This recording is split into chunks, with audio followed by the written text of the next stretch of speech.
단 3년 만에 제가 모든 것을 바쳐 키운 이 친손주들이 저를 보고 딱 세 마디를 했습니다. 그 말은 할머니 더럽다, 냄새난다. 그리고 눈을 피하며 제게서 뒷걸음질 쳤습니다. 그리고 그 비극적인 이유가 단 3개월 만에 저에게 1억 원을 빼앗고 저를 집에서 쫓아낸 며느리의 탐욕 때문이었습니다. 이 작은 배신 하나가 마침내 제가 30년간 숨겨둔 땅의 엄청난 가치를 드러낼 줄은 아무도 몰랐습니다. 그 땅의 가치는 바로 1,000억 원이었습니다. 대체 이 할머니 냄새와 1,000억짜리 땅은 어떻게 연결된 걸까요? 며느리는 어떻게 1억 원을 훔치고도 저를 쫓아낼 수 있었던 걸까요? 지금부터 남편 잃은 70대 홀몸 할머니가 1,000억 원대 사기극의 모든 증거를 모아 며느리를 법정에서 무너뜨리는 그 숨막히는 복수의 전말을 보여드리겠습니다. 아주 잠깐 1초면 충분합니다. 좋아요와 구독 버튼을 꾹 눌러주시면 영상 제작에 아주 큰 힘이 됩니다. 그럼 바로 시작하겠습니다. 제 이름은 박순자입니다. 올해 70이에요.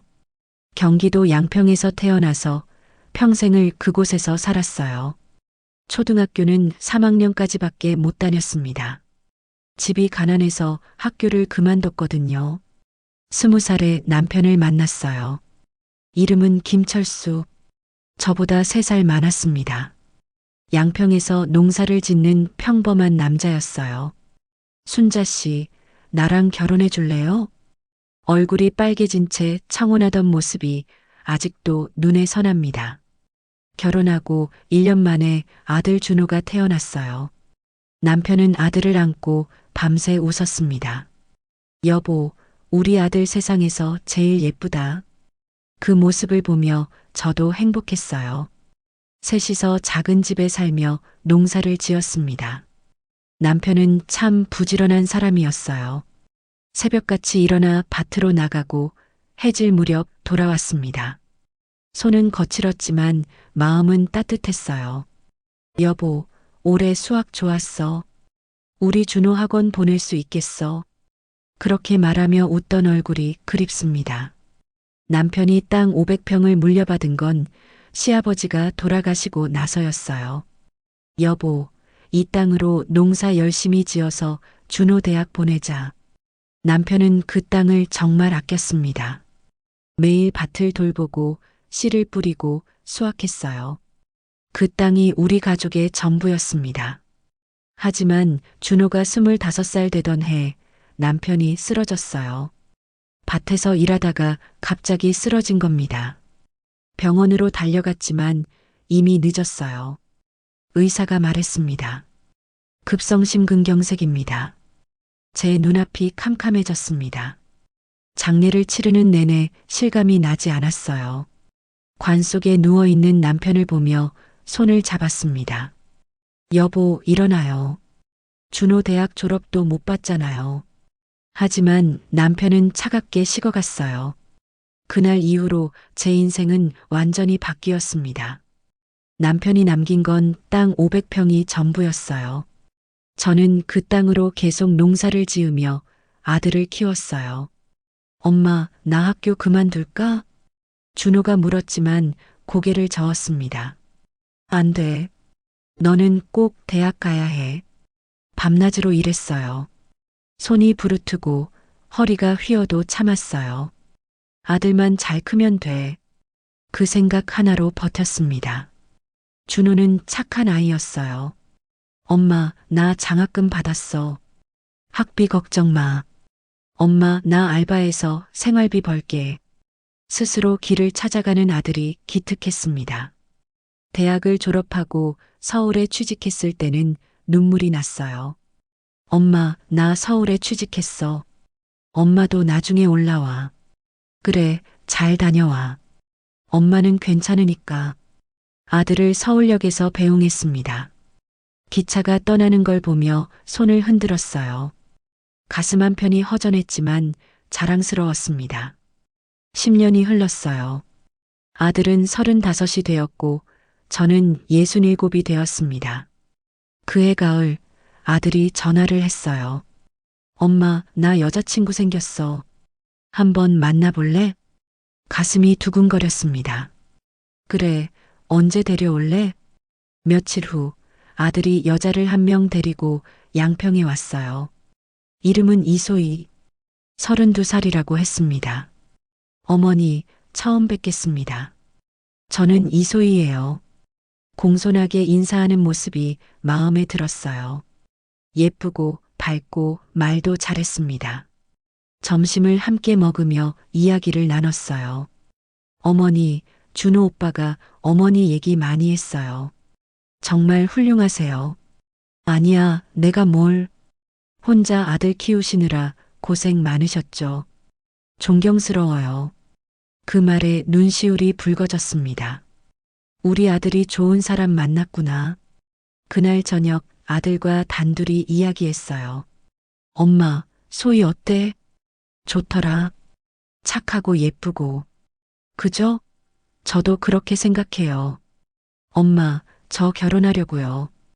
그래, 엄마도 찬성이야. 아들을 꽉 안았습니다. 석 달 후 결혼식이 열렸어요. 조촐한 시기였지만 행복했습니다. 한복을 입은 소희가 절을 했어요. 어머니, 잘 부탁드립니다. 그래, 우리 아들 잘 부탁해. 그날은 정말 기뻤어요. 이제 아들도 가정을 꾸렸구나. 1년 후 손주 민지가 태어났고 그 다음에 민수가 태어났습니다. 아들이 사진을 보내왔어요. 엄마, 손주들 보고 싶죠? 나중에 서울 올라와요. 그래, 나중에 갈게. 사진 속 손주들은 정말 예뻤습니다. 매일 밤 그 사진을 보며 잠들었어요. 그리고 3년이 지났습니다. 아들이 전화했어요. 엄마, 서울로 올라올래요? 망설임 없이 대답했습니다. 그래, 올라갈게. 손주들을 볼 수 있다는 생각에 가슴이 뛰었어요. 그날 양평 집 문을 잠그고 버스를 탔습니다. 남편 무덤 앞에서 말했어요. 여보, 나 서울 간다. 손주들 보러. 며느리가 좋은 사람이니까 걱정 마.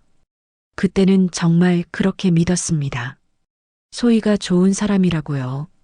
하지만 그건 착각이었어요. 버스 안에서 저는 손주들 사진을 계속 들여다봤습니다. 얼마나 컸을까, 우리 손주들. 가슴이 두근거리고 입꼬리가 저절로 올라갔어요. 창밖 풍경이 스쳐 지나갔지만 눈에 들어오지 않았습니다.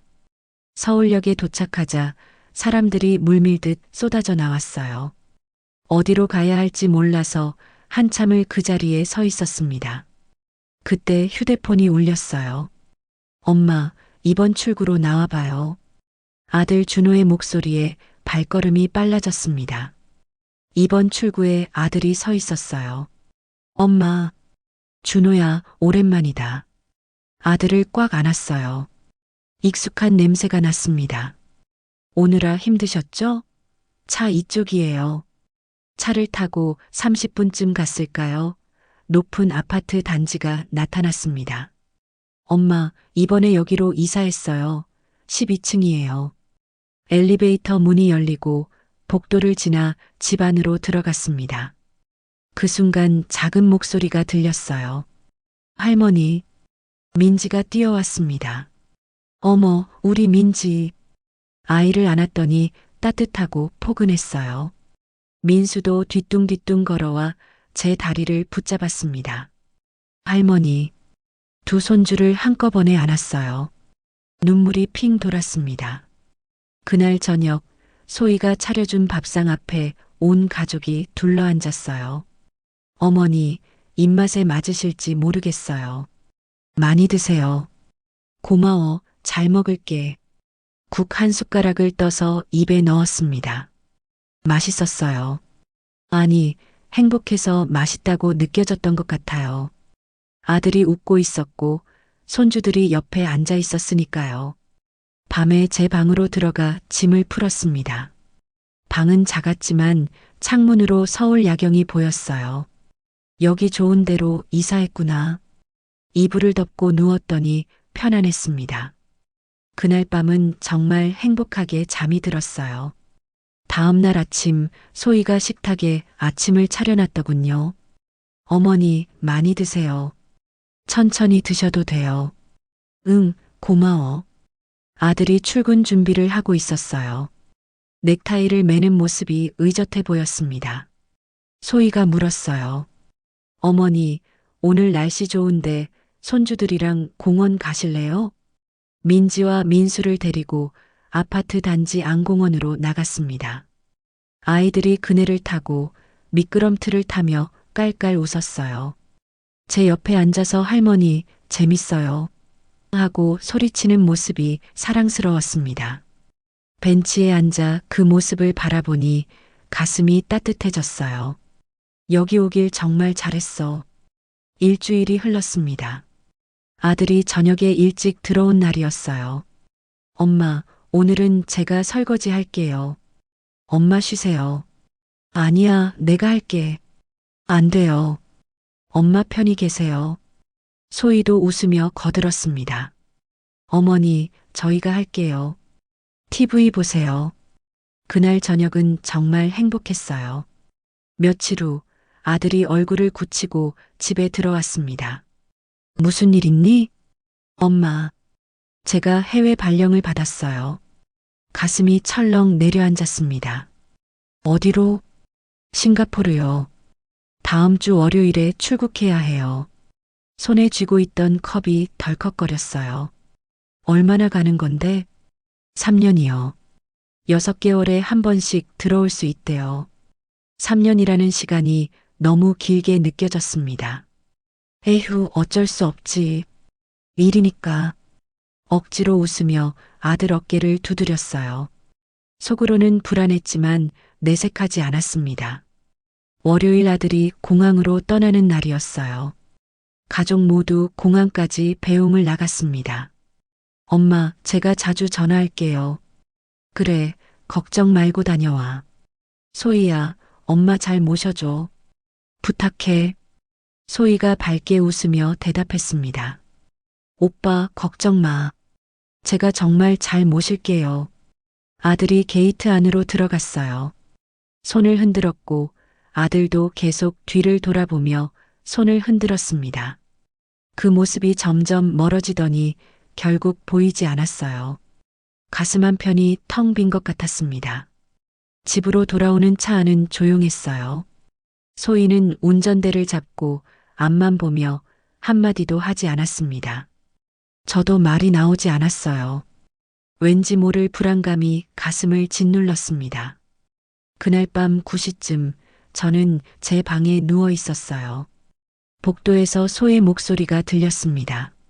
누군가와 전화 통화를 하고 있었던 것 같았어요. 응, 오빠 오늘 떠났어. 3년간 안 와.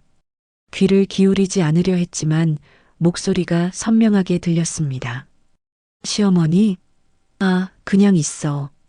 할 줄 아는 것도 없고 심장이 쿵하고 내려앉았어요. 아니, 괜찮아. 부려먹으면 되지 뭐. 손이 차갑게 식어갔습니다. 맞아. 공짜 가정부잖아. 3년간 잘 써먹어야지. 웃음소리가 복도에 울렸어요. 이불을 뒤집어 쓰고 눈을 감았습니다. 손이 떨렸어요. 방금 뭐라고 했지? 귀를 의심했지만 분명히 들었습니다. 공짜 가정부. 부려먹는다? 가슴이 답답하고 숨이 막혔어요. 잠이 오지 않았습니다. 다음 날 새벽 5시 방문이 쾅 하고 열렸어요. 어머니, 소희의 목소리였습니다. 어제까지와는 완전히 다른 차가운 목소리였어요. 잠결에 눈을 뜨며 물었습니다. 응? 일어나세요. 불을 켰어요. 눈이 부셨습니다. 지금 몇 시인데? 5시요. 빨리 일어나세요. 애들 밥 줘야죠. 5시에 밥을? 그럼 언제 하려고요? 어서 일어나세요. 소희는 그렇게 말하고 문을 쾅 닫았어요. 저는 이불 속에서 멍하니 앉아 있었습니다. 뭐가 뭔지 이해가 되지 않았어요. 부엌으로 나가니 소희가 소파에 앉아 휴대폰을 보고 있었어요. 뭘 하면 돼? 소희는 고개도 돌리지 않고 말했습니다. 냉장고에 재료 있어요. 애들 이유식 만드세요. 알았어. 냉장고 문을 열었더니 온갖 재료가 가득했어요. 당근, 감자, 닭고기, 시금치. 뭘 어떻게 해야 할지 잘 모르겠더군요. 양평에선 된장찌개나 끓였지. 이유식은 처음이었거든요. 빨리 안 해요? 소희의 목소리가 날카롭게 날아왔습니다. 지금 하고 있어. 손이 떨려서 칼질이 제대로 되지 않았어요. 당근을 썰고 감자를 삶고 닭고기를 삶았습니다. 1시간이 걸려서 이유식을 그릇에 담았어요. 다 됐어. 소희가 일어나더니 그릇을 들여다봤습니다. 이게 뭐예요? 너무 묵잖아요. 이런 거 애들 못 먹어요. 다시 하세요. 목소리가 차갑고 단호했어요. 저는 다시 냄비를 꺼내야 했습니다. 오전 10시가 되어서야 민지와 민수가 이유식을 먹었어요. 할머니, 맛있어요. 민지가 웃으며 말했습니다. 그 웃음에 조금이나마 위안이 됐어요. 그래, 많이 먹어라. 손주들 얼굴을 보니 힘이 났습니다. 어머니, 소희가 또 불렀어요. 응? 설거지 하세요. 그리고 빨래 돌려주세요. 알았어. 청소도 해주세요. 거실 방 3개, 화장실 2개요. 소희는 그렇게 말하고 자기 방으로 들어갔습니다. 문이 쾅 닫히는 소리가 크게 울렸어요. 오후 3시쯤 저는 쓰러질 것 같았습니다. 설거지를 하고 빨래를 돌리고 청소를 하느라 온몸이 쑤셨어요. 허리가 끊어질 것 같고 무릎이 욱신거렸습니다. 소파에 잠깐 앉아 숨을 돌렸어요. 그때 소의 방문이 열렸습니다. 어머니, 왜 앉아 계세요? 잠깐 쉬려고. 청소 다 했어요? 아직? 그럼 빨리 하세요. 소희는 그렇게 말하고 다시 방으로 들어갔어요. 저는 일어나야 했습니다. 다리가 후들거리고 온몸에 힘이 없었어요. 저녁 7시 된장찌개와 김치, 계란말이를 차렸습니다. 어머니, 저녁 됐어요? 응. 소희가 나와 밥상을 보더니 인상을 찌푸렸어요. 이게 저녁이에요? 반찬이 3개밖에 없잖아요. 목이 메었습니다. 미안해. 에휴, 됐어요. 그냥 먹을게요. 소희는 짜증스러운 표정으로 밥을 먹었어요. 저도 밥을 떠서 입에 넣었지만 목으로 넘어가지 않았습니다.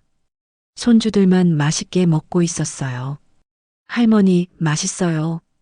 민지의 말에 겨우 웃을 수 있었습니다. 그날 밤 방에 들어가 이불을 뒤집어 쓰고 울었어요. 소리를 내지 않으려고 베개에 얼굴을 묻었습니다. 어떻게 하루 만에 저렇게 변하지? 어제까지 웃던 사람이 오늘은 완전히 다른 사람이었어요. 그제야 깨달았습니다. 소희의 친절은 가짜였어요. 아들 앞에서만 보여주는 가면이었던 거죠. 이제 아들이 없으니 가면을 벗어던진 겁니다. 진짜 얼굴을 보여준 거예요. 눈물이 베개를 적셨지만 아무 소리도 내지 못했습니다. 둘째 날도 새벽 5시에 방문이 열렸어요. 어머니, 일어나세요. 이번엔 더 차갑고 날카로운 목소리였습니다. 일주일이 지나자 이게 제 일상이 되어버렸어요.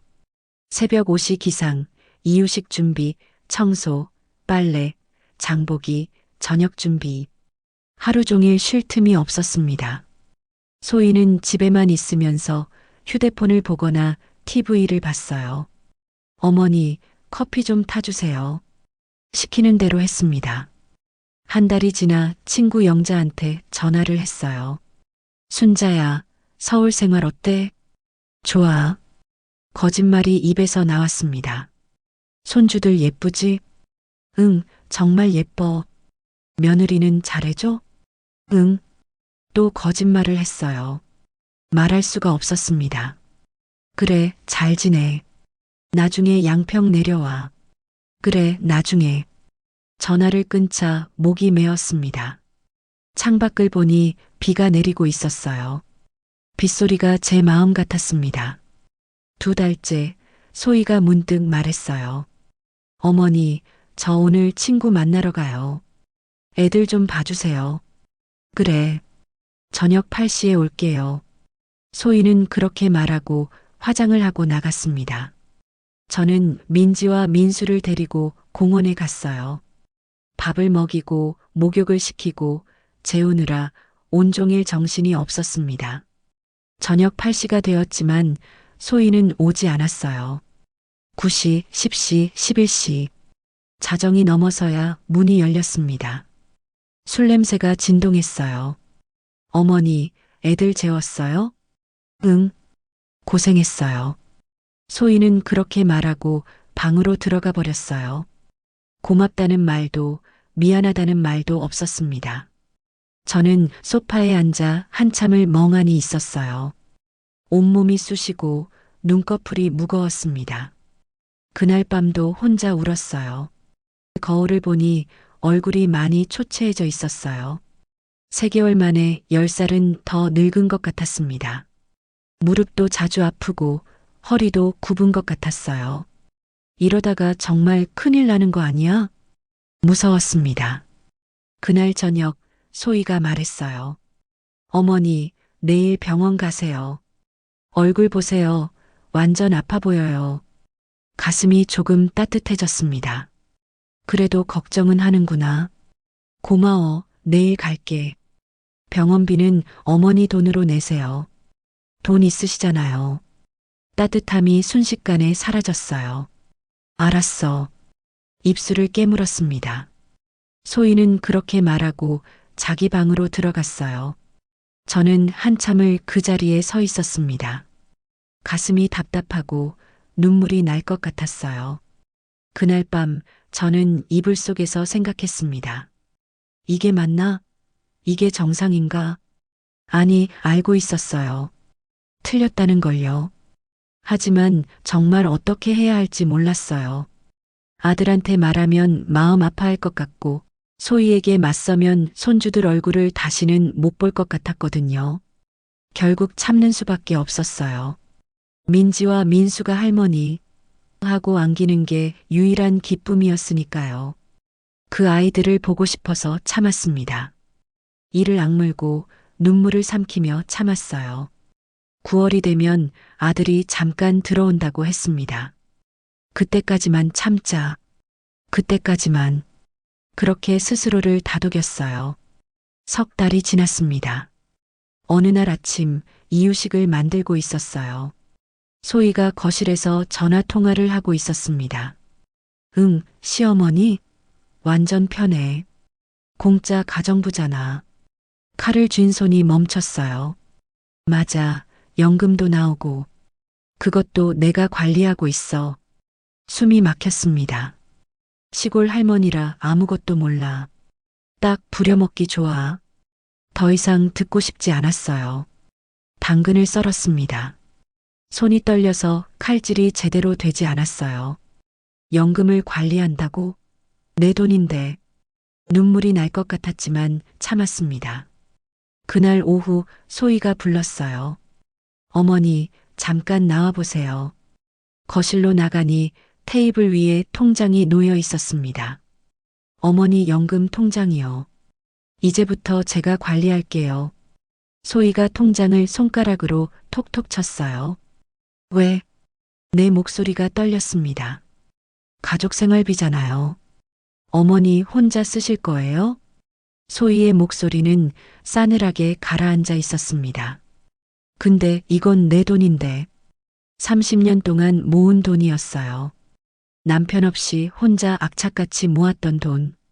어머니 돈이요? 소희가 비웃듯 웃었습니다. 솔직히 말씀드릴게요. 여기서 공짜로 사시잖아요. 가슴이 철렁 내려앉았습니다. 공짜로 산다고? 하루 종일 일하는데 새벽 5시부터 밤 10시까지 청소하고 빨래하고 애들 보고 그게 공짜라고 입술을 깨물었습니다. 그래도요? 시어머니가 무슨 벼슬이에요? 그 말이 가슴에 박혔습니다. 요즘 시대가 어떤 시대인데 공짜로 시어머니 모셔요? 소희의 눈빛이 날카롭게 번뜩였습니다. 통장 주세요. 안 그러면 나가셔야죠. 손에서 힘이 빠졌습니다. 나가라고? 그럼 손주들은요? 민지와 민수는요? 할머니 하고 달려오는 그 아이들은요? 통장을 건넸어요. 손가락 끝이 차갑게 식어갔습니다. 소희가 받아들고 확인하더니 만족스러운 표정을 지었습니다. 용돈은 드릴게요. 한 달에 10만 원이면 충분하죠? 10만 원? 그 정도면 충분하잖아요. 어차피 쓸 데도 없잖아요. 소희는 그렇게 말하고 방으로 들어갔어요. 문 닫는 소리가 컸습니다. 저는 거실에 서서 한참을 멍하니 있었어요. 그날 밤 저는 제 방에서 울었습니다. 연금 280만 원이 매달 제 통장으로 들어왔어요. 그게 제 전부였는데 이제 10만 원만 받게 됐습니다. 270만 원은 어디로 가는 거지? 답은 뻔했어요. 소의 주머니로 들어가는 겁니다. 한 달 후 소희가 또 말했어요. 어머니, 통장에 돈 좀 있으시죠? 제 사업 자금이 필요해요. 1,000만 원만 빌려주세요. 제 통장엔 5천만 원이 있었어요. 30년 넘게 모은 돈이었습니다. 사업? 온라인 쇼핑몰 하려고요. 대박 나면 갚을게요. 소희가 환하게 웃었어요. 하지만 그 웃음이 진심 같지 않았습니다. 그래. 거절하면 또 뭐라고 할지 뻔했으니까요. 며칠 후 제 통장에서 1,000만 원이 빠져나갔습니다. 2달 후 500만 원만요. 또 빠져나갔습니다. 석 달 후 300만 원만요. 넉 달 후 200만 원만요. 5달 후 500만 원만요. 그렇게 제 통장은 점점 줄어들었어요. 한 번도 갚지 않았습니다. 어느 날 오후 민지와 민수를 데리고 공원에 갔어요. 벤치에 앉아 아이들이 노는 걸 보고 있었습니다. 민지가 달려왔어요. 할머니, 그래, 우리 민지. 손을 뻗었습니다. 그 순간이었어요. 민지야. 소희가 뛰어와 민지 앞을 가로막았습니다. 할머니 손 잡지 마. 민지가 깜짝 놀라 동작을 멈췄어요. 제 손을 잡으려던 작은 손이 공중에서 멈칫했습니다. 왜요, 엄마? 민지가 물었어요. 작은 목소리로. 할머니는 손이 더러워. 병균 있어? 그 말이 귀에 들어왔습니다. 더럽다고? 가슴 한가운데가 찌릿했어요. 할머니 만지면 아파. 소희가 민지를 뒤로 당겼습니다. 민지가 제 손을 보더니 천천히 손을 내렸어요. 제 손은 허공에 남았습니다. 손주를 향해 뻗었던 손이 이제 아무도 잡아주지 않는 빈손이 됐어요. 그리고 민지야, 할머니 냄새 나지? 소희가 속삭였지만 제 귀에도 들렸습니다. 응. 민지가 고개를 끄덕였어요. 늙은이 냄새야. 가까이 가지 마. 목이 막혔습니다. 제가 냄새가 난다고요? 민지가 한 걸음 뒤로 물러섰습니다. 민수도 따라서 물러섰어요. 두 손주가 저를 피하고 있었어요. 더럽다고, 냄새 난다고, 가슴속 뭔가가 와르르 무너지는 것 같았습니다. 아, 이제 손주들도 날 버리는구나. 어머니, 애들 데리고 집 가세요. 저는 친구 만나고 올게요. 소희는 그렇게 말하고 가버렸어요. 저는 벤치에 앉아 한참을 울었습니다. 아이들이 저를 피하는 모습이 눈에 밟혔어요. 내가 그렇게 더러운가? 냄새가 그렇게 나나? 집으로 돌아와 거울을 봤습니다. 초췌한 얼굴이 비쳤어요. 손을 들여다봤습니다. 거칠고 주름진 손이었어요. 코를 킁킁거렸습니다. 냄새 나나? 그날 밤 샤워를 3번 했어요. 비누칠을 하고 또 하고 머리를 감고 또 감았습니다. 이제 괜찮나? 냄새 안 나나? 하지만 확신할 수 없었습니다. 가을이 지나고 겨울이 왔어요. 어느 날 밤 방이 유난히 추웠습니다. 이불을 2장 덮었지만 추웠어요. 소희야, 내 방 난방이 안 나와. 아, 그거요? 소희가 무심하게 대답했습니다. 난방비 너무 많이 나와서 껐어요. 뭐? 귀를 의심했어요. 지금 뭐라고 했지? 온몸이 얼어붙는 것 같았습니다. 너무 추운데 이불 덮으면 되잖아요. 어머니 시골에서 추운 데서 사셨잖아요. 시골에서 추운 데서 살았으니까 괜찮다고? 소희는 그렇게 말하고 거실로 갔어요. 거실에선 히터가 빵빵하게 돌아가고 있었습니다. 그날 밤부터 저는 이불 3장을 덮고 잤어요. 그래도 추웠습니다. 이가 딱딱 부딪혔고 손끝이 시렸어요. 새벽 3시쯤 화장실을 가려고 일어났는데 온몸이 얼어붙은 것 같았습니다. 복도를 지나는데 소희방 문 밑으로 따뜻한 불빛이 새어나왔어요. 저기는 따뜻하겠지. 문손잡이에 손을 얹었지만 돌리지 못했어요. 그냥 제 방으로 돌아와 이불 속에 들어갔습니다. 온몸을 웅크리고 입김으로 손을 녹였어요. 일주일 후 계단을 내려가다가 미끄러졌습니다. 아! 쿵 소리와 함께 무릎을 바닥에 부딪혔어요. 무릎에서 피가 났고 통증이 밀려왔습니다. 일어서려 했지만 다리에 힘이 들어가지 않았어요. 소희가 나왔습니다. 왜 그래요? 넘어졌어. 무릎이 너무 아파. 에휴, 조심하시지. 일어나세요. 소희가 제 팔을 잡아 일으켰어요. 무릎을 보니 피가 흐르고 있었습니다. 병원 가야 할 것 같아. 병원이요? 소희가 인상을 찌푸렸어요. 파스 붙이면 되잖아요. 아픈데 병원 가는 것도 눈치 봐야 하나. 입술을 꼭 깨물며 혼잣말했어요. 너무 아픈데. 나이 드시면 다 아픈 거예요. 참으세요. 소희는 약장에서 파스를 꺼내 던졌습니다. 바닥에 떨어진 파스를 주워 무릎에 붙였어요. 손이 떨렸습니다. 그날 이후로 무릎이 계속 아팠습니다. 걷기가 힘들었고 계단을 오를 때마다 찌릿했어요. 하지만 참았습니다. 병원에 가고 싶다는 말도 하지 않았어요. 어차피 데려가 주지 않을 테니까요. 1년이 다 되어갈 무렵 제 통장 잔액은 1,000만 원이 되어 있었습니다. 소희가 빌려간 돈은 한 푼도 돌아오지 않았습니다. 연금 280만 원도 매달 빠져나갔고요. 1년간 제 손에 들어온 건 120만 원 뿐이었어요. 어느 날 밤 혼자 계산을 해봤습니다.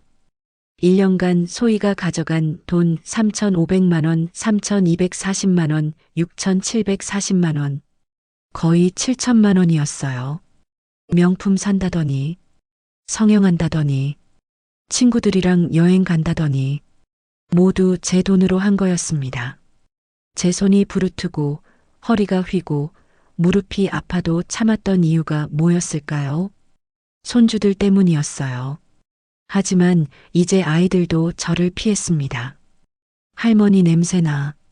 그날 밤 이불 속에서 생각했어요. 언제까지 이렇게 살아야 하지? 2달 후 아들이 들어온다고 했습니다. 아들 보면 말할 수 있을까? 아들 앞에서 소희는 또 착한 며느리로 변할 테니까요. 그렇게 1년이 흘렀습니다. 저는 10kg가 빠졌고 머리카락이 많이 빠졌어요. 얼굴엔 주름이 깊게 패였고 눈빛은 생기를 잃었습니다. 거울을 보면 낯선 사람이 보였어요. 이게 내가 맞아? 하지만 가장 아픈 건 몸이 아니었습니다. 마음이었어요. 손주들이 저를 피하고 며느리가 저를 무시하고 아들은 멀리 있고 세상에 혼자 남겨진 것 같았습니다. 내가 뭘 잘못한 걸까? 답은 없었어요. 다만 한 가지는 확실했어요. 이대로는 더 이상 못 버틸 것 같다는 거. 3년이 지났습니다. 제 통장 잔액은 3만 원이 남아 있었어요.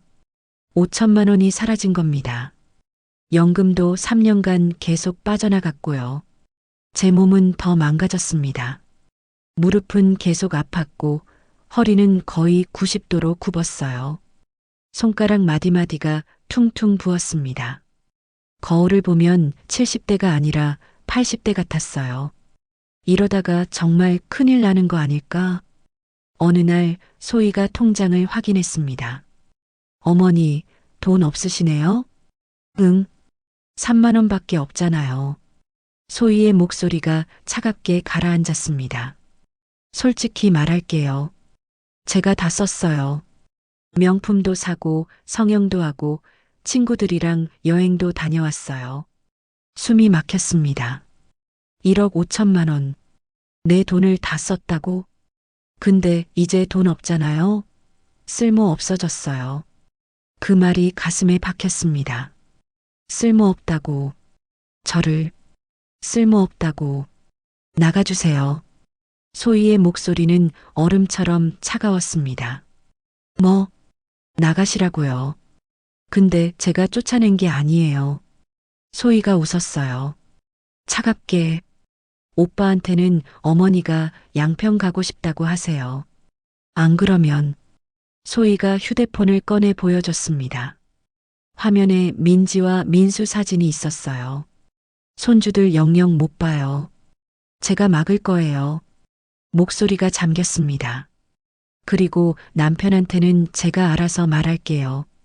어머니가 양평 가고 싶다고 했다고요. 입술이 파르르 떨렸어요.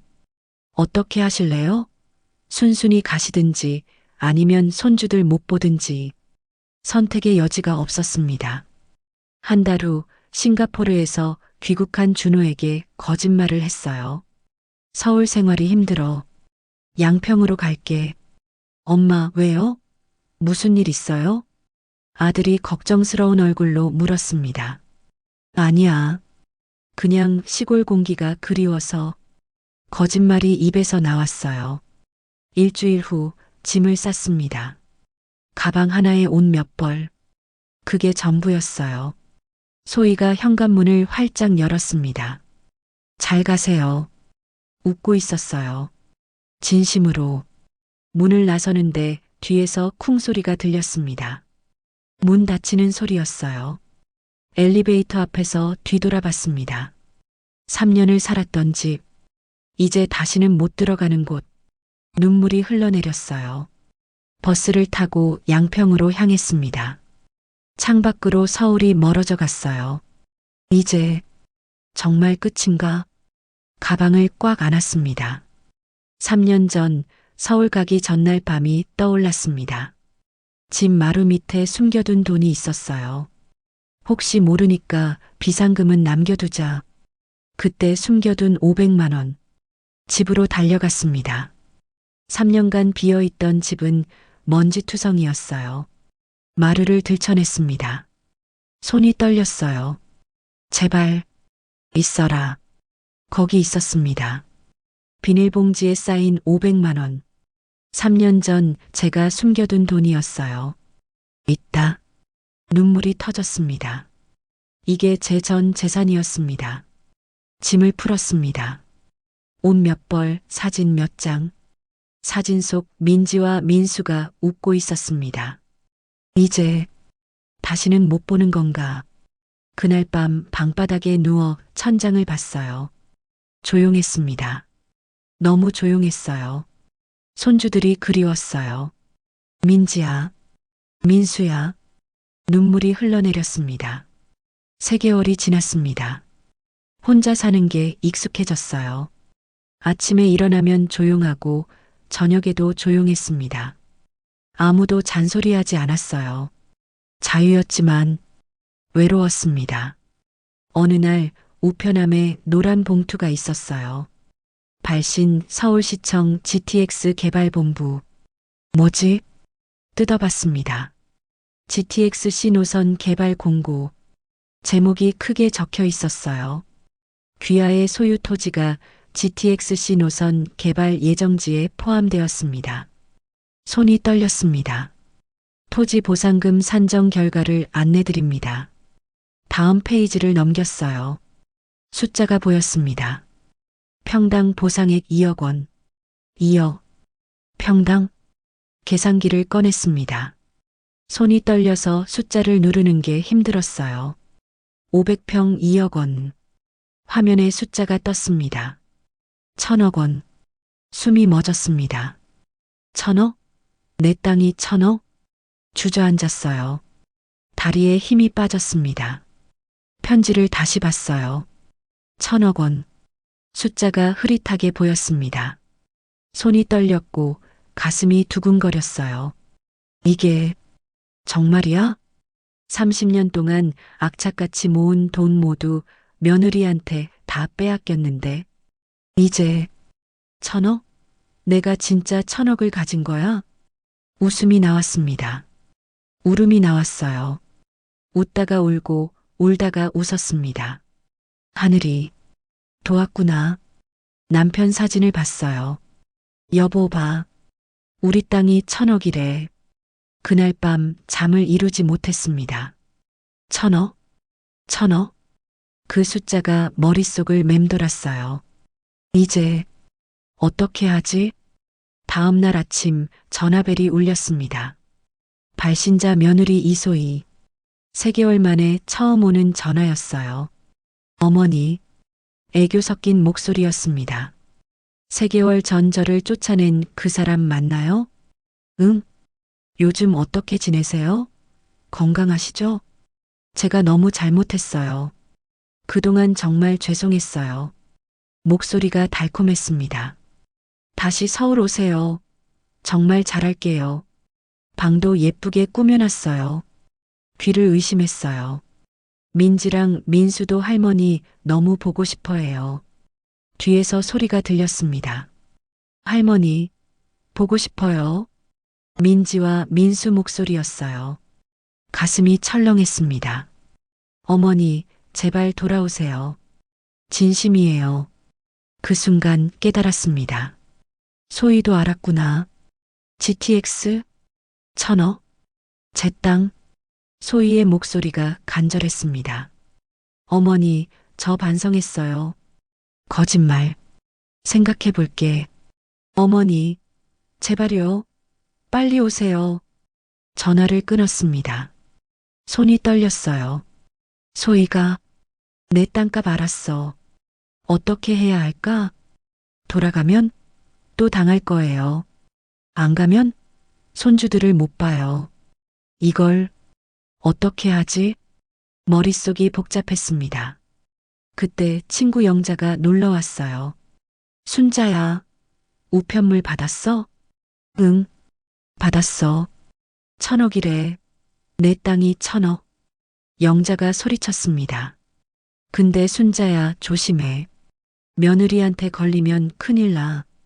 벌써 전화 왔어. 뭐? 벌써? 다시 오래. 잘해줄게래. 영자가 고개를 저었어요. 믿으면 안 돼. 변호사 찾아가 봐. 우리 동네에 이상우 변호사 있어. 변호사? 그래. 가보자. 이상우 변호사 사무실.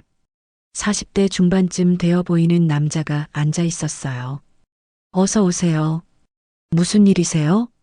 저는 3년간의 이야기를 다 했습니다. 돈 빼앗긴 것, 학대당한 것, 쫓겨난 것, GTX 1000억, 소희의 전화. 변호사가 고개를 끄덕였어요. 할머니, 지금 고소하면 이길 수 있습니다. 그래요? 네. 근데 문제가 있어요. 변호사가 진지한 표정을 지었습니다. 증거가 약해요. 증거? 통장 거래 내역은 있지만 며느리가 어머니가 주셨다고 하면 끝이에요. 손이 떨렸습니다. 학대도 마찬가지예요. 물증이 없으면 이기기 힘들어요. 그럼 어떻게 해요? 변호사가 천천히 말했습니다. 일부러 바보처럼 연기하세요. 바보? 네. 며느리가 범죄를 저지르게 유도하세요. 눈을 크게 떴어요. 서울로 돌아가세요. 며느리가 뭐라고 하든 잘 모르겠어. 알아서 해. 이렇게 대답하세요. 그럼 며느리가 욕심을 내서 실수할 거예요. 땅 서류 위조하거나 몰래 명예 변경하거나. 변호사가 녹음기를 꺼냈습니다. 이걸 항상 가지고 다니세요. 며느리랑 대화할 때마다 녹음하세요. 녹음? 네. 그리고 3개월만 참으세요. 증거가 쌓이면 고소합니다. 변호사의 눈빛이 날카로웠어요. 그럼 이길 수 있어요. 확실하게. 할 수 있을까요? 바보 연기. 할 수 있어요. 변호사가 제 손을 잡았습니다. 할머니는 3년을 견뎠잖아요. 눈물이 났어요. 복수하세요. 제대로. 집으로 돌아와 생각했습니다. 바보 연기. 할 수 있을까? 소희 얼굴이 떠올랐어요. 저를 쫓아내던 그 표정. 손주들 앞에서 더럽다던 그 말. 주먹을 쥐었습니다. 해야지.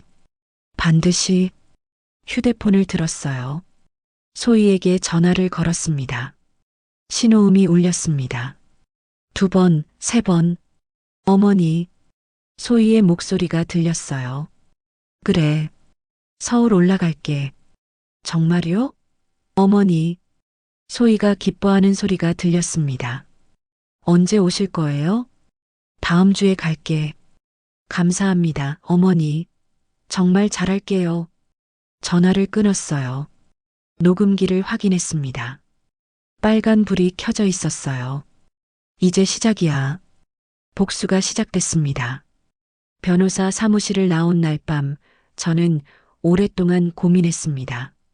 아들한테 말해야 하나? 아직은 이른가? 하지만 혼자서는 할 수 없었어요. 준호가 알아야 했습니다. 소희가 무슨 짓을 했는지. 휴대폰을 꺼냈어요.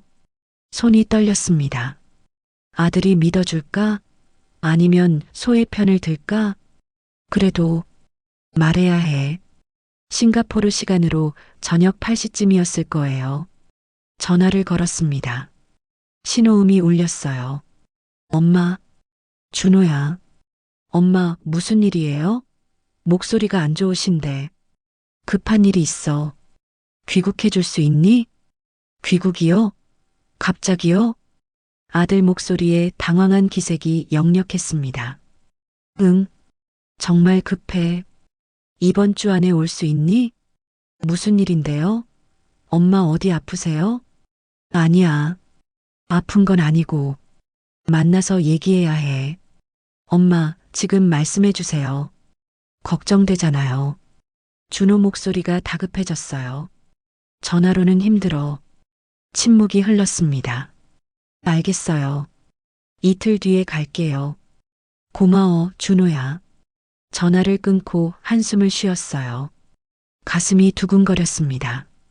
이틀 후, 인천공항에서 준호를 만났어요. 공항 로비에서 아들이 가방을 끌고 나왔습니다. 엄마, 준호야, 오느라 힘들었지? 괜찮아요. 근데 무슨 일이에요? 왜 이렇게 급하게 오라고 하셨어요? 여기서 말하긴 그렇고 조용한 곳 가자. 공항 근처 카페로 갔습니다. 구석자리에 앉았어요. 사람들이 별로 없는 시간이었습니다. 아들이 불안한 얼굴로 저를 봤어요. 엄마, 대체 무슨 일이에요? 준호야, 엄마가 그동안 거짓말했어. 네. 서울에서 잘 지낸다고 했잖아. 소희가 잘해준다고 했잖아. 네. 다 거짓말이었어. 준호의 얼굴이 굳어졌습니다. 3년 동안 엄마가 어떻게 지냈는지 아니? 제 목소리가 떨렸어요. 새벽 5시에 일어나서 청소하고 빨래하고 엄마를 노예처럼 부렸어, 소희가. 겨울엔 난방도 안 틀어줬어. 엄마 방만 끄고. 무릎 다쳐도 병원 못 갔어. 병원비 아깝다고 파스만 던지고. 손주들 앞에서 할머니 더럽다, 냄새난다 막말하고 너무 힘들었어. 준호의 얼굴이 하얗게 질렸습니다. 다 진짜야. 그리고 돈. 통장 거래 내역을 꺼냈어요.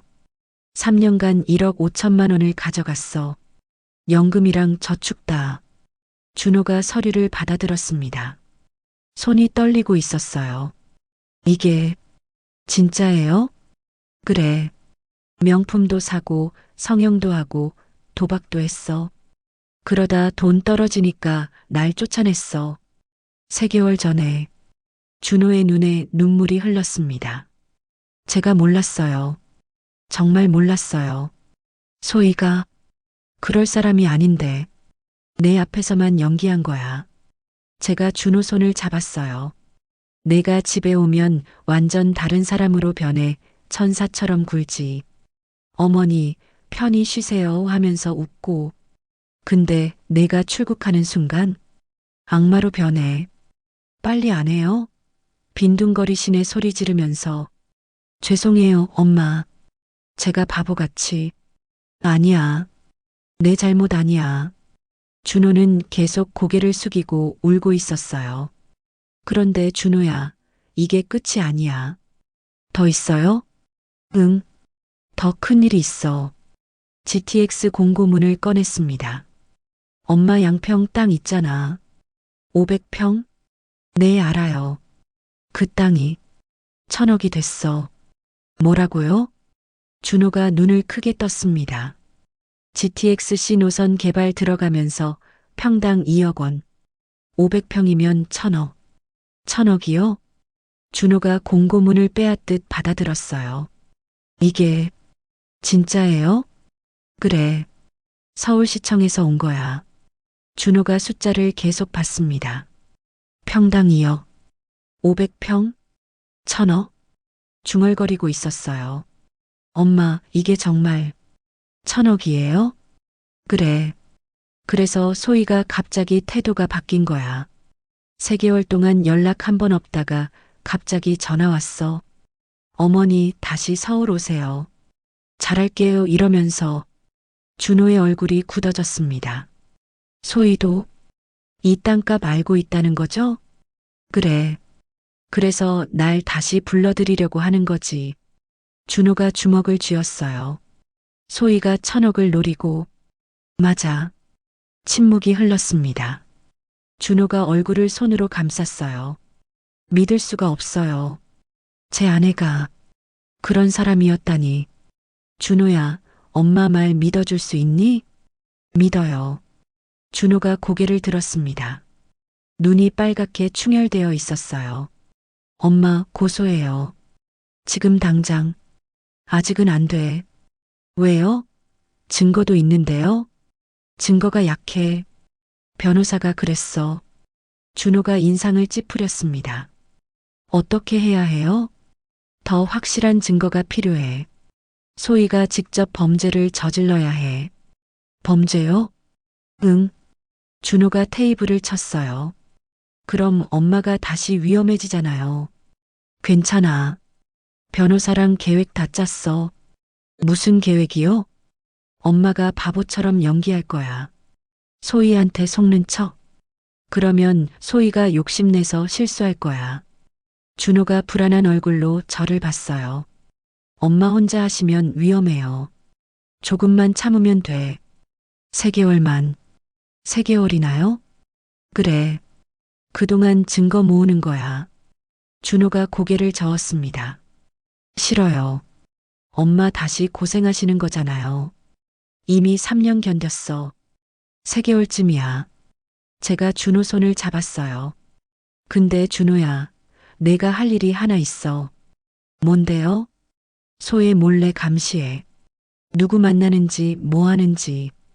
그리고 이상한 행동 있으면 바로 엄마한테 알려줘. 준호가 고개를 끄덕였어요. 네. 그날 저녁 저는 서울로 향했습니다. 소희한테 전화를 걸었어요. 어머니, 정말 다시 오시는 거예요? 소희의 목소리가 들떠 있었습니다. 응, 내일 갈게. 정말요? 어머니, 감사해요. 근데 하나 물어볼 게 있어.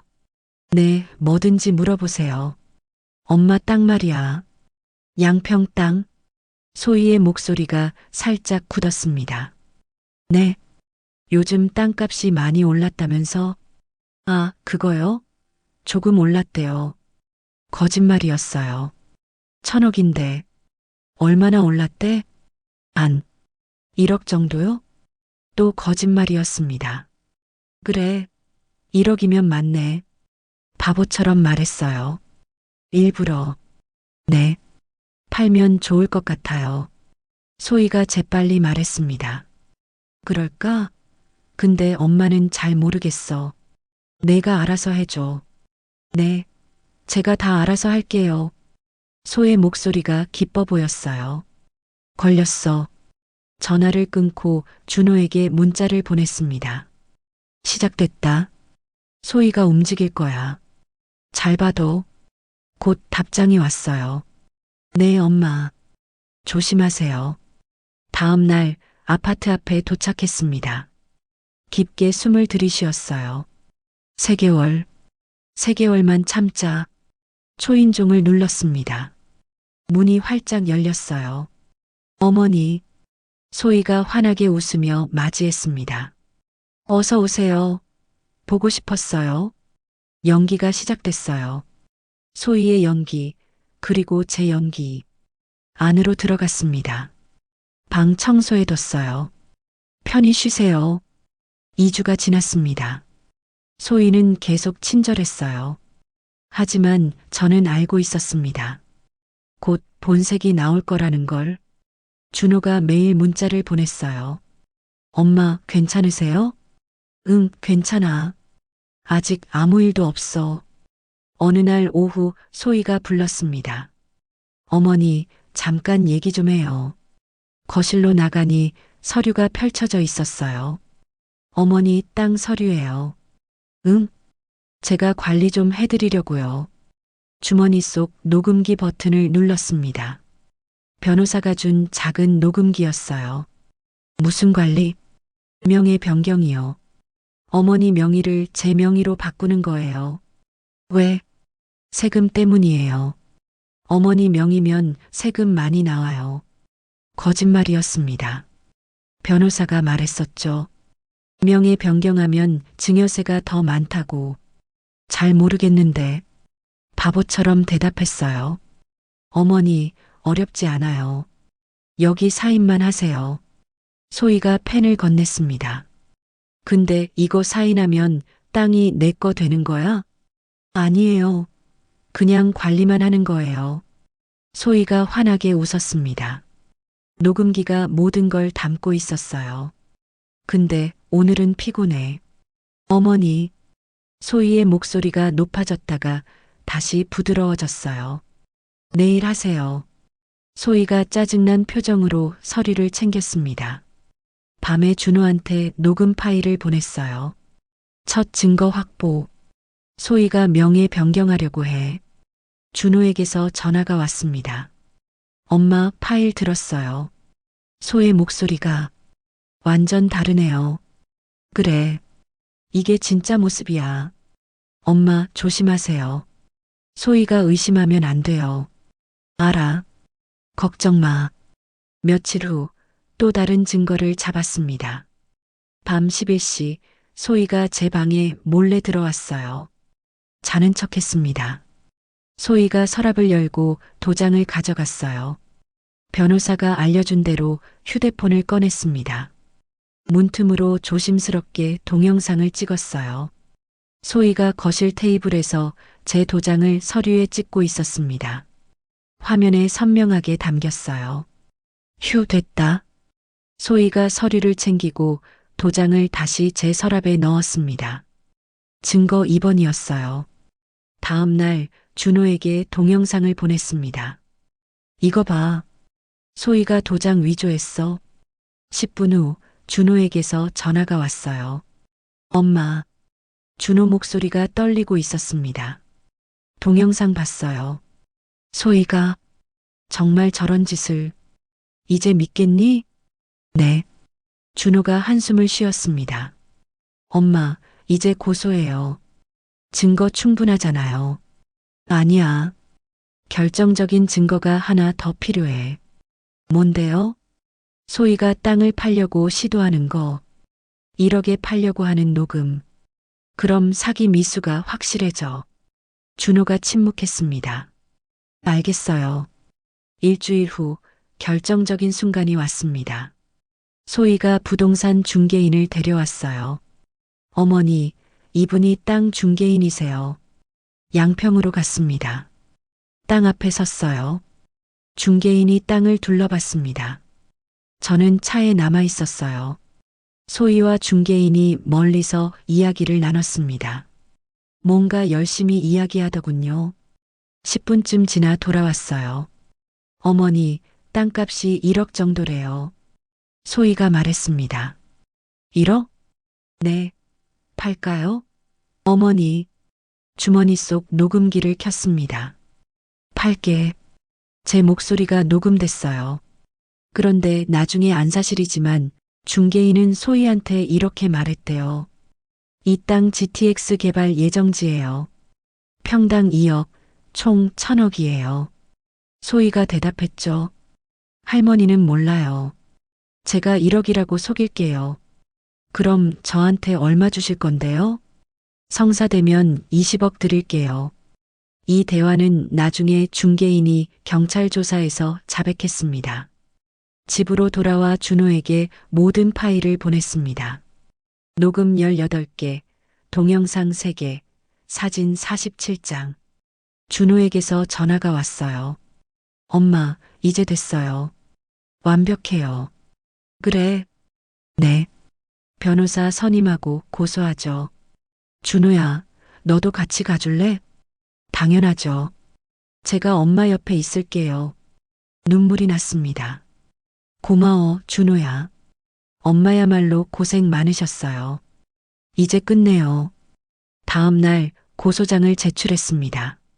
그날 오후 경찰이 집에 왔어요.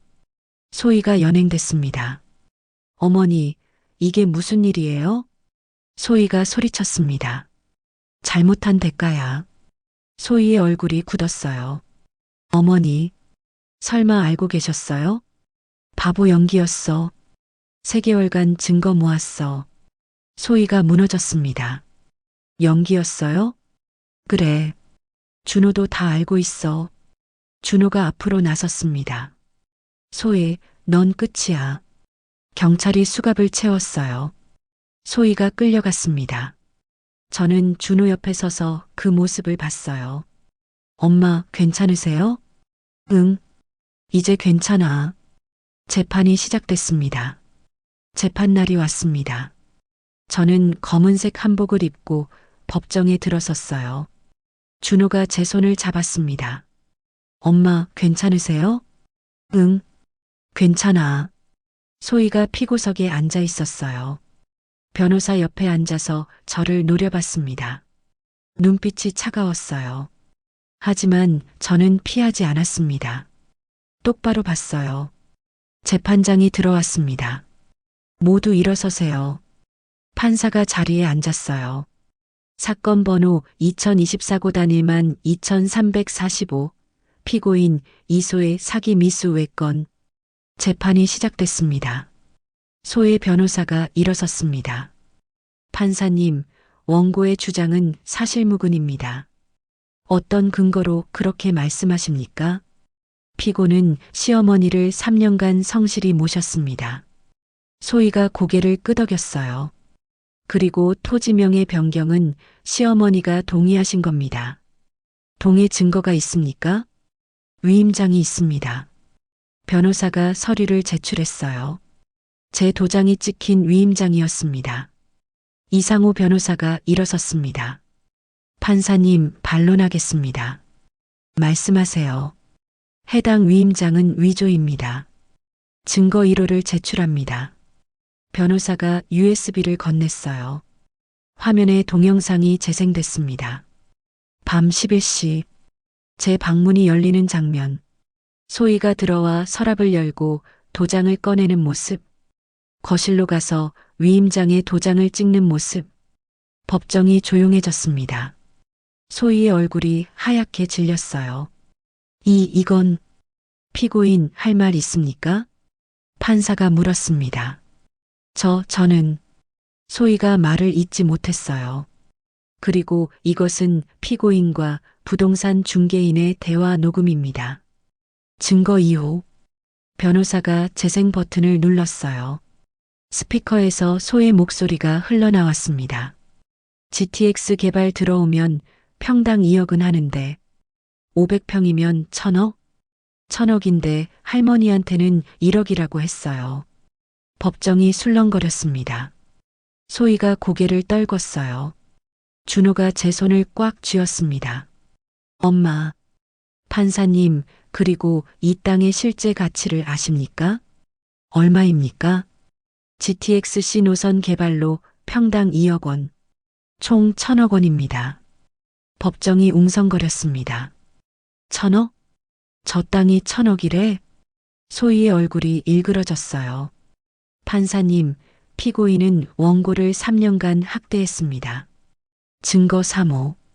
변호사가 통장 거래 내역을 제출했어요. 3년간 원고의 통장에서 총 1억 5천만 원이 빠져나갔습니다. 연금 280만 원, 36개월 저축 5천만 원. 모두 피고인 계좌로 입금됐습니다. 그리고 이것은 원고가 3년간 당한 학대 내역입니다. 변호사가 사진을 보여줬어요. 겨울에 난방 끊긴 제 방. 온도계가 영하를 가리키고 있었습니다. 다친 무릎 사진. 파스만 붙이고 병원 못 간 상처. 피고인은 손주들 앞에서 원고를 모욕했습니다. 증거 4호. 녹음이 재생됐어요. 할머니는 시골 사람이라 더러워. 병균 있어. 늙은이 냄새나. 가까이 가지 마. 소희의 목소리였습니다. 법정이 숨죽였습니다. 판사의 표정이 굳었어요. 피고인, 이게 사실입니까? 그건 소희가 변명하지 못했습니다. 판사가 저를 봤습니다. 원고 질문하겠습니다. 네, 판사님. 원고는 이 땅의 가치를 언제 아셨습니까? 3개월 전입니다. 그런데 왜 가만히 계셨습니까? 법정이 조용해졌어요. 모두가 저를 쳐다봤습니다. 왜 바로 고소하지 않으셨습니까? 판사가 물었습니다. 일부러 바보처럼 연기했습니다. 제 목소리가 법정에 울렸어요. 며느리가 뭘 하는지 증거를 모으려고요. 소희가 고개를 들었습니다. 뭐라고? 3개월간 바보 연기를 했어요. 소희를 봤습니다. 땅 서류 달라고 할 때, 도장 찍으라고 할 때, 1억에 팔자고 할 때, 다 알고 있었어요. 다 녹음했고요. 소희의 입이 벌어졌습니다. 연기였어요? 소희의 목소리가 떨렸어요. 그래. 3개월간 증거 모았어. 녹음 18개, 동영상 3개, 사진 47장. 내가 저지른 모든 범죄를 기록했어. 소희가 무너졌습니다. 아니. 의자를 붙잡고 몸을 떨었어요. 제가 속은 거예요? 그래. 내가 날 바보로 본 것처럼 나도 널 속였어. 준호가 일어섰습니다. 판사님, 한 말씀 드려도 될까요? 말씀하세요. 저는 정말 몰랐습니다. 준호의 목소리가 떨렸어요. 싱가포르에 있는 동안 어머니가 이렇게 고생하신 줄 몰랐어요. 아내가 연기를 한 줄도 몰랐고요. 제 불찰입니다. 죄송합니다. 준호가 고개를 숙였습니다. 판사가 고개를 끄덕였어요. 피고인에게 묻겠습니다. 할 말 있습니까? 소희가 고개를 들었어요. 눈물이 흐르고 있었습니다. 죄송합니다. 누구한테요? 어머니께. 왜 이런 짓을 했습니까? 욕심이었습니다. 돈이 필요했어요. 소희가 울었습니다. 명품도 사고 싶었고 친구들한테 자랑하고 싶었어요. 도박빚도 있었고요. 그래서 어머니 돈을 썼습니다. 법정이 조용했어요. 판사가 서류를 넘겼습니다. 증거가 명백합니다. 피고인 이소희는 사기 미수, 문서 위조, 횡령 혐의로. 소희가 고개를 들었어요. 징역 5년을 선고합니다. 징역? 5년? 소희가 중얼거렸습니다. 실형입니다. 집행유예 없습니다. 판사가 말했습니다. 피고인은 즉시 구속됩니다. 경찰이 소희에게 다가갔어요. 수갑을 채웠습니다. 안 돼. 안 돼. 소희가 소리쳤습니다. 애들은 어떡해요? 민지랑 민수는요? 준호가 일어섰습니다. 아이들은 내가 키울 거야. 당신은 반성하고 와. 소희가 준호를 봤어요. 여보, 이혼 서류 보낼게. 사인해. 소희가 무너졌습니다. 안 돼. 제발. 하지만 끌려나갔어요. 법정 문이 닫혔습니다. 저는 자리에 앉아 있었어요. 손이 떨렸습니다. 끝났다. 정말 끝났구나. 눈물이 흘러내렸어요. 준호가 제 손을 잡았습니다. 엄마, 괜찮으세요? 응. 이제 괜찮아. 법정을 나왔어요. 햇빛이 눈부셨습니다. 엄마, 이제 우리 집에서 사세요. 아니야. 엄마, 난 양평에서 살 거야. 혼자. 준호가 놀란 표정을 지었어요. 엄마를 또 혼자 두는 게 싫어요. 괜찮아. 이번엔 진짜 자유니까. 준호를 안았습니다. 민지랑 민수는 내가 잘 키워. 가끔 보러 갈게. 네, 엄마. 그날 밤 양평 집으로 돌아왔어요. 작은 방이지만 제 공간이었습니다. 창밖으로 제 땅 500평이 보였어요. 이제 정말 제 땅이었습니다. 휴대폰을 꺼냈어요. 뉴스를 봤습니다. GTX-C 노선 개발 확정, 양평 일대 땅값 급등, 평당 2억 원 보상, 웃음이 나왔습니다. 하지만 행복한 건 아니었어요. 이게 진짜 승리일까? 5년이 지났습니다. 저는 양평에서 조용히 살고 있었습니다. GTX 보상금 1,000억이 통장에 들어왔지만 크게 쓰지 않았어요. 작은 집을 하나 지었습니다. 마당이 있는 2층 집 이후로요. 정원에 꽃을 심고 채소를 키웠습니다. 조용했지만 외롭지는 않았어요. 친구 영자가 자주 놀러 왔거든요. 손주들도 자주 놀러 왔습니다. 준호가 데려왔어요. 민지는 이제 14살, 민수는 13살이 됐습니다. 할머니, 아이들이 달려와 안겼어요. 우리 민지, 민수, 많이 컸네. 할머니도 건강하세요? 그럼, 할머니 튼튼해. 함께 밥을 먹고 산책을 하고 이야기를 나눴습니다. 행복한 시간이었어요. 어느 날 준호가 전화했습니다. 엄마, 소희가 출소했어요. 그래, 이번 주에 나왔대요. 가슴이 철렁했습니다. 소희가 학교 앞에 매일 애들 보러 온대요. 멀리서 서 있었는 거 민지가 봤대요. 애들 만났어? 아니요. 애들이 거부했대요. 그래. 다음 주 월요일. 저는 서울로 올라갔습니다. 민지와 민수 학교 앞에 섰어요. 3시 30분. 학교 시간이었습니다. 학생들이 우르르 나왔어요. 민지와 민수가 보였습니다. 할머니. 할머니 언제 왔어요? 방금 할머니가 보고 싶어서 왔지. 그때 건너편에 여자가 한 명 서 있었어요. 소희였습니다. 머리는 짧게 잘렸고 얼굴은 수척했어요.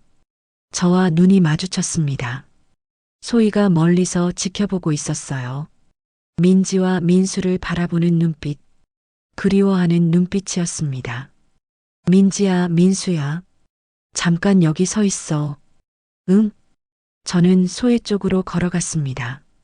소희가 놀라 뒤로 물러섰어요. 어머니, 뭐하니? 애들 보고 싶어서요. 소희의 목소리가 떨렸어요. 애들 많이 컸네요. 눈물이 흐르고 있었습니다. 죄송해요. 정말 죄송해요. 소희가 고개를 숙였어요. 5년 동안 생각 많이 했어요. 제가 얼마나 나쁜 짓을 했는지, 어머니한테 얼마나 못되게 굴었는지, 애들한테 얼마나 나쁜 엄마였는지. 소희가 울었습니다. 애들은 너 기억도 안 해. 제가 말했습니다. 5년. 긴 시간이야. 애들한테는 알아요. 민지는 너 없이 사춘기 지나갔어. 민수는 너 없이 초등학교 졸업했고. 소희가 무너졌어요. 한 번만 용서해 주세요. 애들 만나게 해주세요. 애들이 싫다면 못 봐. 침묵이 흘렀습니다. 소희가 멀리서 민지와 민수를 봤어요. 한 달에 한 번만 만나게 해주세요. 제발 어머니. 소희가 빌었습니다. 한 달에 한 번. 1시간. 내가 있는 자리에서만. 소희가 고개를 들었어요. 애들이 싫다면 그만이야. 이해해? 감사합니다. 소희가 무릎을 꿇었습니다. 정말, 정말 감사합니다, 어머니. 착각하지 마. 내가 널 용서한 게 아니야. 저는 차갑게 말했습니다. 애들이 나중에 후회할까봐 엄마를 한 번이라도 만나볼 걸 하고. 네, 알겠습니다. 소희가 고개를 숙였어요. 다음 주 토요일 2시, 양평역 앞 카페. 네, 다음 주 토요일, 양평역 앞 카페에 민지, 민수와 함께 왔어요. 할머니, 진짜 만나도 돼요? 민지가 물었습니다. 응, 한 번만. 이시정각. 소희가 들어왔습니다. 민지와 민수를 보자 멈칫했어요. 안녕. 네. 민지가 차갑게 대답했습니다. 소희가 앉았어요. 침묵이 흘렀습니다. 아무도 말하지 않았어요. 민지야, 학교 생활 어때? 소희가 떨리는 목소리로 물었습니다. 그냥 잘 지내요. 그래. 키도 많이 컸네. 네. 민지는 휴대폰만 봤어요. 소희를 보지 않았습니다. 민수야, 너는? 저도 잘 지내요. 민수는 제 뒤로 숨었습니다. 그래. 소희가 눈물을 닦았어요. 30분이 지났습니다. 대화는 거의 없었어요. 소희가 간식을 시켰지만 아이들은 먹지 않았습니다. 엄마 안 배고파요. 민지가 말했습니다. 응, 알았어. 소희가 손을 뻗었다가 멈췄어요. 민지가 피했습니다. 할머니, 우리 이제 가요. 그래. 일어섰습니다. 소희도 일어났어요. 다음에 또 와도 될까? 올 수는 있어요. 민지가 차갑게 말했습니다. 근데 우리 엄마는 할머니예요. 소희가 얼어붙었습니다. 뭐? 저희 엄마는 할머니예요. 민지의 목소리가 단호했어요. 할머니가 우릴 키웠어요. 밥도 해주시고 학교도 데려다 주시고. 민지야. 소희가 무너져 내렸습니다. 의자에 주저앉았어요. 미안해. 정말 미안해. 울고 있었습니다. 민지와 민수는 돌아섰어요. 저는 소희를 봤습니다. 오래 걸릴 거야. 네. 애들 마음. 오래 걸릴 거야. 알아요. 그래도 계속 올 거야? 네. 올게요. 그럼 와. 한 달에 한 번. 고개를 끄덕이고 카페를 나왔어요. 민지와 민수가 밖에서 기다리고 있었습니다. 할머니, 다음엔 안 만나도 되죠? 모르겠어. 내가 결정해. 집으로 돌아왔습니다. 민지와 민수를 안방에 재웠어요. 저는 거실에 앉아 창밖을 봤습니다. 달이 떠 있었어요. 이게 복수일까? 소희는 감옥에 갔다 왔고 모든 걸 잃었죠. 남편, 아이들, 명예. 제가 이겼습니다. 하지만 행복한가요?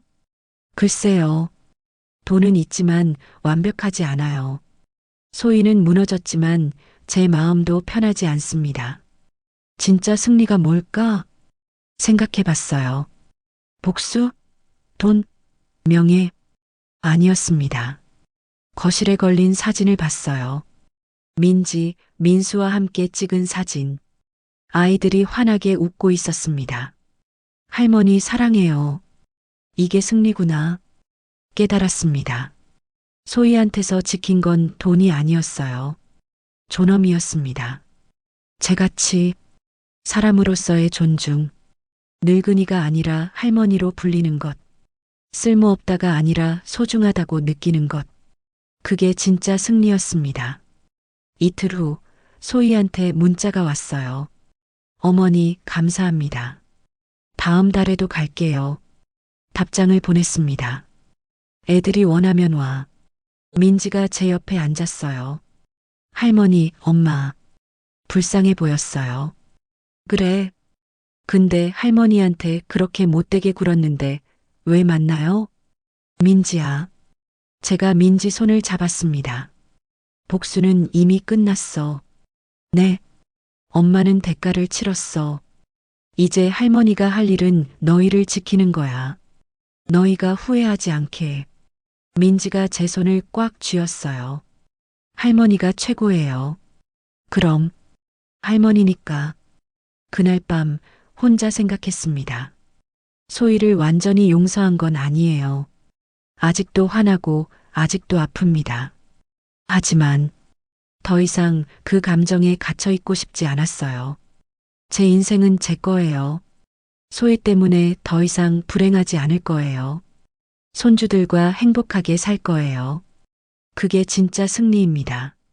창밖을 봤어요. GTX 공사가 한창이었습니다.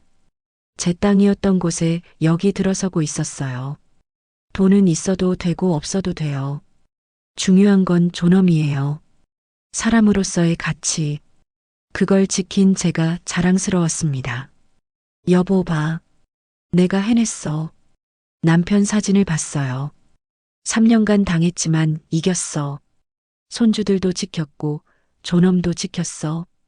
당신도 자랑스럽죠?